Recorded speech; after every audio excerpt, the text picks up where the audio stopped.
How to find draft posts on Instagram. Hello everyone, I am Vishaka and welcome to our channel. Now let's get right into the tutorial.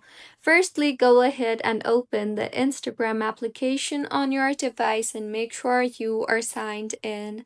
Now, tap on the plus icon on the bottom center of your screen and you will be led to your post tab. Make sure it is selected to post and not to story or reel.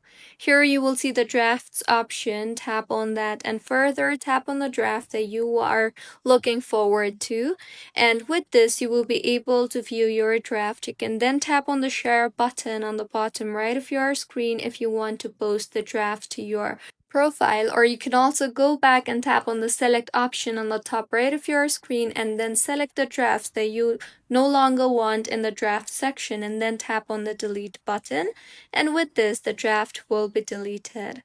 So this is how you can find drafts on Instagram. If you find this tutorial helpful, please like the video and do comment if you have any queries.